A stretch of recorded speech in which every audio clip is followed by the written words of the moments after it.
Bonjour tout le monde, dans l'actualité aujourd'hui, collecte de sapins, sentier des lanternes, sport et reprise des cadeaux après les fêtes. Plus de détails en images avec les titres du jour. Recherche activement deuxième médecin généraliste. La maison de santé de Götzenbrück a ouvert ses portes en 2015, mais peine toujours à trouver un second professionnel. 18 000 entrées comptabilisées au sentier des Lanternes à Bitche. C'était une première dans la commune. Succès également pour la boutique éphémère installée à l'office de tourisme. Chaque année après les fêtes, certains cadeaux sont retournés en magasin pour cause de doublons, pour échange ou tout simplement parce que ce n'est pas celui attendu.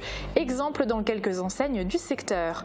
Faire des études et pratiquer le sport à haut niveau, c'est possible. Laure Hoffmann et Baptiste Michler, deux athlètes des JO de Tokyo, ont évoqué leur parcours à Sarreguemines. Et dans ce journal également, la découverte de Patrick Cara, champion de bodybuilding. Ce Mosellan a démarré le culturisme il y a déjà 35 ans. C'est un portrait à retrouver en fin d'émission. Et puis on va démarrer avec la santé. Difficile de recruter de nouveaux médecins. Les déserts médicaux s'étendent dans les campagnes notamment. Une des possibles solutions pour freiner cette avancée, les maisons de santé.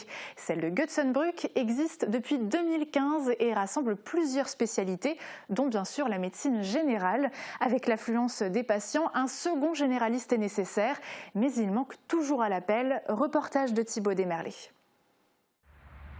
La maison de santé Les Verriers à Götzenbrück s'est remplie petit à petit depuis son inauguration en 2015. Aujourd'hui, elle compte plusieurs spécialités, comme des kinésithérapeutes, un ostéopathe, arrivé en 2019, un dentiste ou encore des cabinets d'infirmiers. C'est un atout pour les habitants du secteur. C'est déjà très bien, puisqu'il y a la proximité. Et dans le monde rural, en ce moment, c'est vrai que le côté médical est assez difficile à trouver. Et moi, je trouve que c'est hyper bien de mettre à disposition des bâtiments pour les professionnels de la santé. Le plus recherché ici, c'est la médecine générale. Un seul médecin travaille dans la structure. Le docteur Jesper, qui consultait à Götzenbrück, a été sollicité pour s'y installer. Il y est depuis sa création. Proche de la retraite, il sera remplacé par le docteur Rougeau. Au moins, on sait où aller quand il y a un souci. On est content d'avoir encore un médecin sur place. La maison de santé pilotée par les communes de Lemberg, Saint-Louis-les-Bitches et Götzenbrück a pour but, à son échelle, de gommer l'augmentation des déserts médicaux. Au vu du nombre de patients pour la médecine générale, elle recherche activement un second praticien. Un local vide est déjà prévu pour l'accueillir.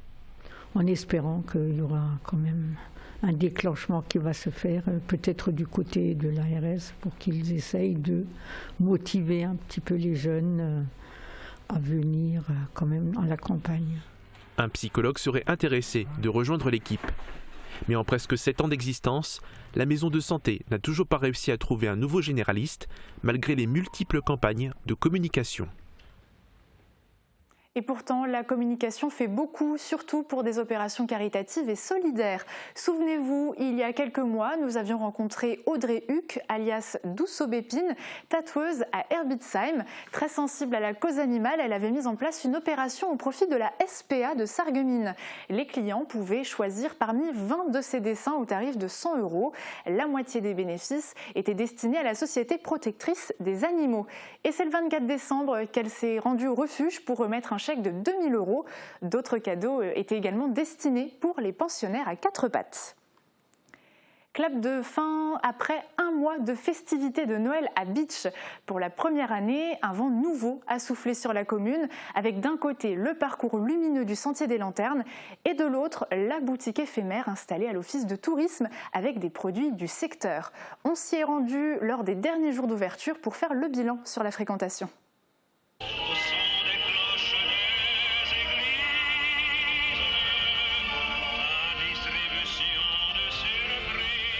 C'était une première à Bitche et 20 000 entrées étaient espérées. Avec un très gros pic d'affluence le week-end, le sentier des Lanternes s'en sort très bien avec près de 18 000 entrées comptabilisées depuis son ouverture début décembre. Je crois que ça a surtout répondu à une attente exprimée par nos concitoyens de pouvoir profiter des festivités de Noël.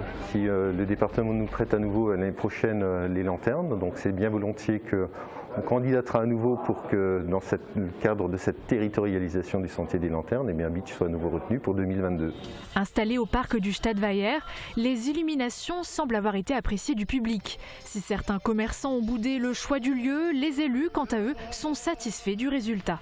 Parce que le Stadtweiher est déjà en centre-ville et qu'on est à 50 mètres des Venelles et que les gens ont la possibilité d'accéder directement. C'est ce que beaucoup de visiteurs ont d'ailleurs fait. D'accéder et d'aller directement au centre-ville et de profiter des commerces. En plus de cette animation, une deuxième nouveauté, la boutique éphémère au cœur de l'office de tourisme avec des produits locaux et estampillés qualité Moselle. Merci beaucoup.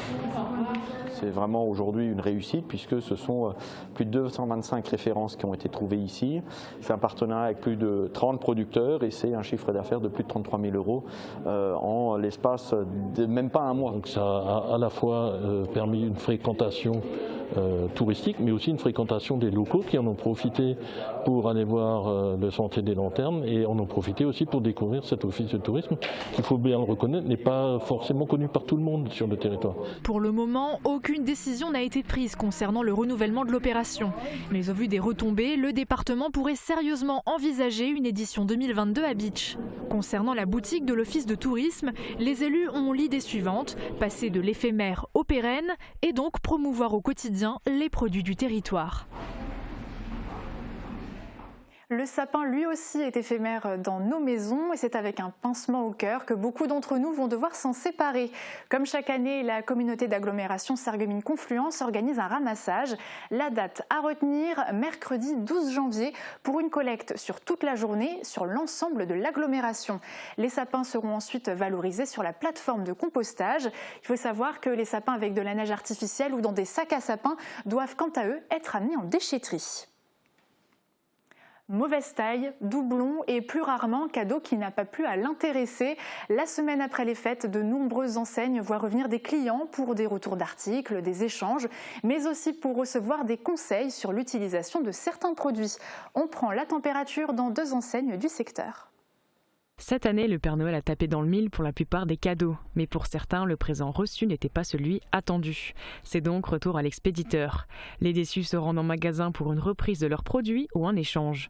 Par rapport aux années précédentes, les reprises et retours sont moins conséquents. Mais l'une des causes principales, ce sont les doublons sous le sapin. Donc là, par exemple, on a un bon exemple, la Nintendo Switch Lite qui est vraiment neuve de chez neuve. La personne qui nous a vendu, en fait, elle l'avait acheté pour son fils, sauf que le parrain en a acheté une aussi. Donc au final, on se retrouve avec 2 consoles, plutôt que de la garder, il préfère venir nous la vendre. Nous, ça nous permet de la vendre à un bon prix, parce que là, comparé à un neuf, on est quand même à 60 € de différence. Alors ça reste quand même énorme, surtout pour une Switch qui a rien du tout, elle est neuve de chez neuve. De plus en plus de Français se tournent vers la seconde main pour leurs cadeaux de Noël. Ils n'ont plus tellement de mal à acheter des jouets ou des appareils électroniques déjà utilisés, la qualité étant au rendez-vous et le prix plus bas. Dans ce magasin, les retours se font sur tous les rayons, ils sont notamment liés à la taille, à la couleur et à la gamme. Le jour de notre venue, un monsieur est venu rendre son dinosaure défectueux. Monsieur, bon, je vous ramène ça. Oui. Il tombe que d'un côté. D'accord. Pour d'autres, venir à nouveau en magasin, c'est recevoir de précieux conseils d'utilisation sur leurs nouveaux cadeaux, souvent high-tech. C'est le rôle du service après-vente. Des fois, c'est la mise en place des piles qui ne s'est pas fait correctement ou des batteries qui ne sont pas chargées correctement également. Donc derrière nous, on leur conseille, on leur fait le service après-vente. Pour les dédommager, les clients reçoivent un avoir ou peuvent directement échanger le jouet. Les retours se concentrent principalement sur la semaine après Noël, même si la tendance s'étire jusqu'en janvier. Concilier sport de haut niveau et études, c'est possible. 2 athlètes olympiques ont fait le déplacement à Sarreguemines avant les fêtes de fin d'année pour partager leur expérience. Ils sont notamment revenus sur leur parcours, leur objectif et leur entraînement. Un quotidien millimétré et pas des plus reposants. Reportage. L'un est étudiant à l'Institut national des sciences appliquées de Strasbourg, l'autre étudie à l'École polytechnique fédérale de Lausanne. Baptiste veut devenir géomètre expert et Laure voudrait travailler dans le génie mécanique. Pour décrocher ces diplômes, de longues études sont nécessaires. Mais à côté de leur parcours scolaire, ils sont tous les deux impliqués dans leur sport respectif, l'athlétisme. L'été dernier, Baptiste et Laure sont allés fouler les pistes au JO de Tokyo. Ils sont l'exemple que concilier sport et études, c'est possible, mais il faut s'organiser. Il n'y a pas de temps pour se reposer, donc je cours très tôt le matin pour m'entraîner, donc entre 5h30 et 6h, le réveil très matinal. Je fais mon premier entraînement, ensuite je vais en cours dans toute la journée, donc de 8h30 à 4h, 5h30. Et après le soir, on enchaîne de nouveau sur la deuxième séance d'entraînement le soir, tard. Sur une semaine type, je m'entraîne 10 à 12 fois par semaine, à hauteur de 2 heures d'entraînement, donc ça fait presque 24 heures d'entraînement par semaine. Les deux athlètes bénéficient d'un aménagement d'études pour arriver à suivre leurs cours. Pour Baptiste, il a eu 2 ans supplémentaires pour faire son école d'ingénieur. Pour Laure, son parcours est un peu différent. En fait, quand j'ai commencé mes études, j'avais pas du tout un niveau pour prétendre à faire quoi que ce soit à fond dans le sport. Donc c'était naturel de juste commencer les études à 100%. Puis après, mon niveau en athlétisme, il a monté en même temps que le niveau d'études montait. Et puis après, j'ai vu que l'athlétisme, on peut en faire vraiment qu'une fois dans sa vie, c'est maintenant. Et puis donc, j'ai décidé de lui donner plus de place en fait. Vivre de sa passion dans le sport n'est pas chose facile. C'est pourquoi ces athlètes ont entrepris des études à côté pour avoir l'assurance d'avoir un métier après leur carrière sportive. C'est vrai que quand on a 15 ans, on dit purée, on a des médailles chez les jeunes, c'est génial, je vais faire du haut niveau, je vais tout casser. Finalement, ils ont bien fait d'être derrière moi parce que c'est compliqué d'en vivre à cet âge-là et surtout après, quoi. Baptiste Michler et Laure Hoffmann ont été conviés par Dominique Kremer, entraîneur du club d'athlétisme de Sarreguemines, et par Yann Schrub. L'athlète mosellan originaire d'Arène concilie lui aussi études et sports. Il est dans sa 8e année de médecine à Nancy et pratique à côté le cross-country. Le mois dernier, il a fini 6e au championnat d'Europe dans sa discipline. C'est surtout montrer aux jeunes en fait que c'est possible.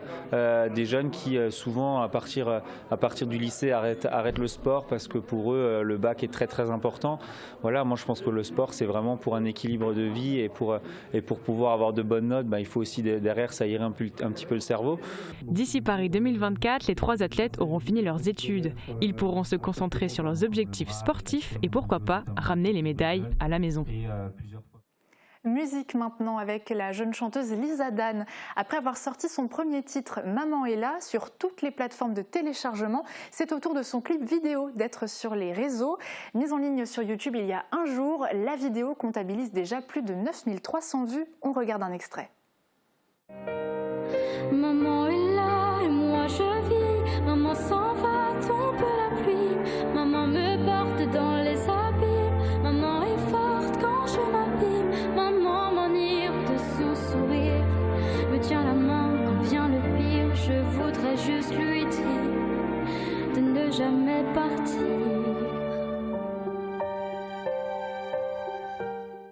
Un clip émouvant et réalisé en partie dans le sud de la France, mais je pense qu'on aura du mal à voir la même météo chez nous. On regarde les prévisions côté ciel et puis on se retrouve juste après pour la suite du programme. Qu'il vente, pleuve, fasse froid ou chaud, une maison isolée par Moder Habitat reste agréable et saine au fil des saisons. Retrouvez votre programme avec le Crédit Mutuel, partenaire des grands événements de votre région. Une banque qui appartient à ses clients, ça change tout. Bonjour tout le monde. Le 1er janvier, on a demandé aux passants quelles étaient leurs bonnes résolutions pour 2022 et on a reçu plusieurs fois cette réponse. Je n'en prends plus parce que je ne les tiens jamais. Mais savez-vous pourquoi on prend ces résolutions ? Déjà dans l'Antiquité, les Babyloniens promettaient à leurs dieux de rembourser leurs dettes et de rendre les objets qu'ils avaient empruntés pour remettre leur compteur à zéro pour la nouvelle année. Plus tard, ce sont les Romains qui faisaient des promesses à Janus, le dieu à 2 visages, un tourné vers le passé et l'autre vers l'avenir. Et cette tradition a tout naturellement perduré au fil des siècles. Pas besoin donc de prendre de grandes résolutions que vous n'arriverez pas à tenir, vous pouvez aussi simplement repartir de zéro et profiter de chaque instant. Et le soleil va aussi profiter que le ciel soit un peu plus dégagé pour pouvoir briller. Le temps sera sec et les éclaircies seront présentes tout au long de la journée. Mais le froid est de retour avec 0 à 1 degré pour les minimales et jusqu'à 3 degrés seulement pour les maximales. Demain nous fêtons les Édouards et il fera jour de 8h25 à 16h48. Passez tous encore une excellente journée en notre compagnie et à demain. C'était votre programme avec le Crédit Mutuel, partenaire des grands événements de votre région. Une banque qui appartient à ses clients, ça change tout. Pendant les fêtes, prenez soin de vous avec AVS Santé. Matériel médical, orthopédie, audition, service à domicile et transport, quel que soit votre besoin, nous restons à vos côtés. Parce que votre santé est notre priorité. Toutes les équipes d'AVS Santé vous souhaitent de très belles fêtes et vous présentent ses meilleurs vœux. AVS Santé, notre métier, vous accompagner. Pour les fêtes de fin d'année, ne cherchez plus, le roi des vins est à Stirin-Wendel. Retrouvez un grand choix d'idées cadeaux, des alcools, des spiritueux et plus de 3500 références de vins. Et juste à côté, découvrez votre toute nouvelle chocolaterie Jacques Bockel. Création chocolatée d'exception et gourmandise pour tous les goûts. Le roi des vins à Stirin-Wendel, où choisir devient un plaisir. Amor mio.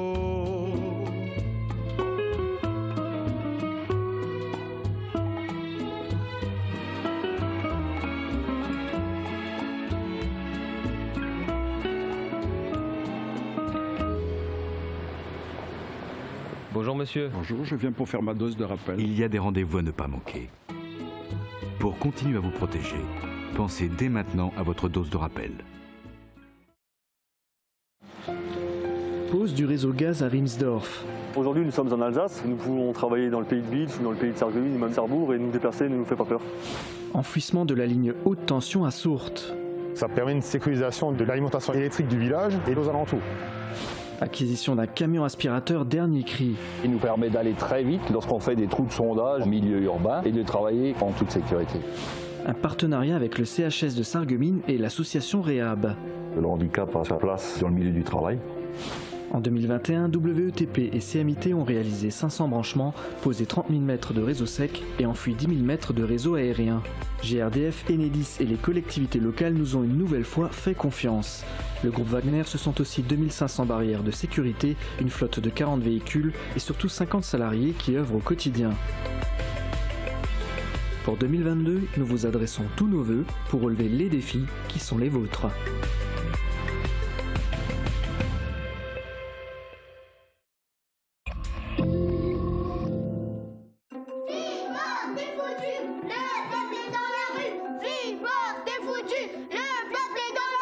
Vous manifestez pour le climat? On manifeste pour que j'ai un nouveau skate.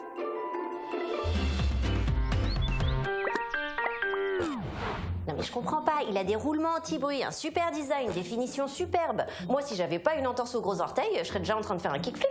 Oui mais c'est pas le Fire Skate 2000. Le quoi? Le Fire Skate 2000, il a des roulettes anti-bruit, un super design, des finitions superbes et il est recommandé par John Skateman sur sa chaîne YouTube. Et donc c'est la même chose? Non, c'est pas la même chose, il est pas recommandé par John. Et sur sa chaîne YouTube, il y avait un code promo, vous auriez économisé 10%. Mon chéri, il faut que tu comprennes que ton youtubeur préféré, il est payé pour faire la promotion de cette marque de skate. C'est pas une de vos astuces pour me baratiner ça? Ah, attends, je vais lui montrer. Hé hé, c'est encore à moi d'enquêter. Tiens, regarde. Sur cette vidéo de compétition, il n'utilise pas le Fire Skate 2000. C'est bien la preuve. Chérie, regarde. C'est le nôtre qui l'utilise. Bon, ok, je vous crois. Finalement, il est pas si mal ce skate. Et évite de slider dans mes hortensias. La publicité sur Internet est de plus en plus difficile à débusquer. Elle peut se cacher partout, sous la forme d'un contenu sponsorisé sur les réseaux sociaux. Il faut apprendre à la démasquer. Comprendre comment sont rémunérés les influenceurs et les stars du web permet de prendre de la distance critique vis-à-vis de leurs conseils et recommandations.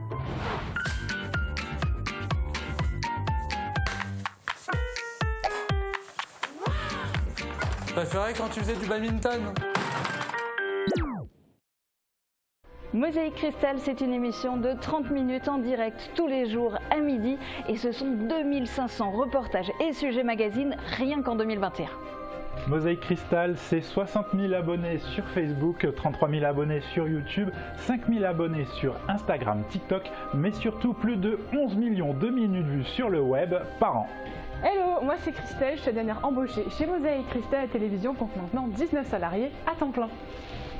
Films d'entreprise, publicité, événementiel, mais aussi site internet. En 2021, ce sont plus de 160 projets qui ont été réalisés par notre équipe Prestation. Et pour ça, on tient à vous dire merci pour votre confiance. Mosaïque Cristal, c'est la télévision de tous les habitants des pays de Sarreguemines, Bitche et Sarralbe. Bonne année à tous!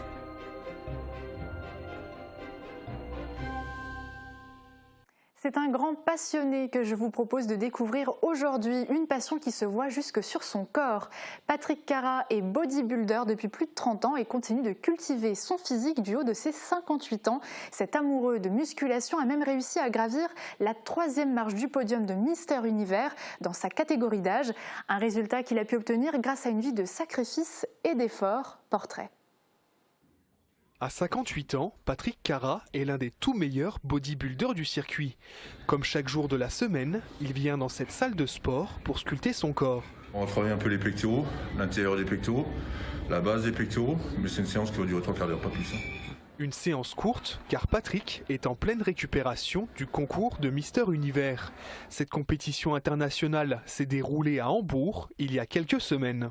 Il y a une sélection, on était à peu près 14 athlètes le matin. Sur les 14 athlètes, ils prennent 6 concurrents, on appelle ça le top 6, pour permettre de passer au show le soir. On est jugé sur la symétrie, sur la sèche, sur l'harmonie, sur le show qu'on fait en démonstration. Je voulais absolument être dans le top 6, j'ai réussi à être un top 3, je suis très fier de moi. Une médaille de bronze qui est venue récompenser sa dizaine d'heures passées en salle de sport par semaine. Le Mosellan a débuté le culturisme il y a près de 35 ans avec un groupe d'amis. On s'est retrouvés comme ça à discuter en regardant des films comme Schwarzenegger, Van Damme, etc. On s'est dit pourquoi pas ouvrir une salle. On a ouvert une salle entre nous et on s'est lancé là-dedans. C'est travailler son corps et puis voir jusqu'où on peut aller. Le dépassement de soi, comme tout le monde dit, après il faut aussi avoir de la motivation. Moi, le body fait partie de mon hygiène de vie, comme je me brosse les dents tous les matins. Après, si on me l'enlève, je serai malheureux. Patrick vit sa passion en parallèle de son métier d'urgentiste. Un choix de vie qui ne s'arrête pas à la salle de sport, puisqu'il doit suivre un régime alimentaire drastique à base de 6 repas par jour. L'alimentation est basée sur tout ce qui est glucides, protéines, lipides. Donc on fait des repas toutes les 3 heures, essentiellement du riz, poisson, poulet d'Inde, patates douces. C'est toute la journée, c'est 7 jours sur 7, 24 heures sur 24. J'ai fait 3 compétitions cette année, j'ai commencé ma diète au mois de mars. 8 mois de sacrifice qui lui ont permis de monter sur le podium de chacune de ses compétitions. Patrick compte bien réitérer ses performances lors de la saison 2022. Alors je ne sais pas si ça a créé des vocations, mais en tout cas c'est impressionnant. C'est la fin de cette émission. Merci de nous avoir suivis. Vous pouvez retrouver bien sûr tous nos reportages sur les réseaux sociaux et les partager. Demain, c'est Margot qui vous accompagnera sur Mosaïque Cristal dès midi. À très vite.